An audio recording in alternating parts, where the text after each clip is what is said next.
This is Tim here from Your Six Studios. Today in this video I'm going to show you how to log into your PlayStation 4 account. So if you already have it added to your PlayStation, all you have to do is select it and enter in your passcode if you got it.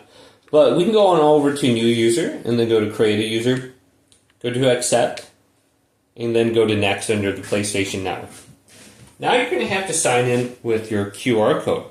And this is easy, depending on how you do it.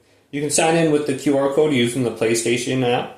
So if you go to your phone and you go to the Google Play Store, just get this application. It's called PlayStation app.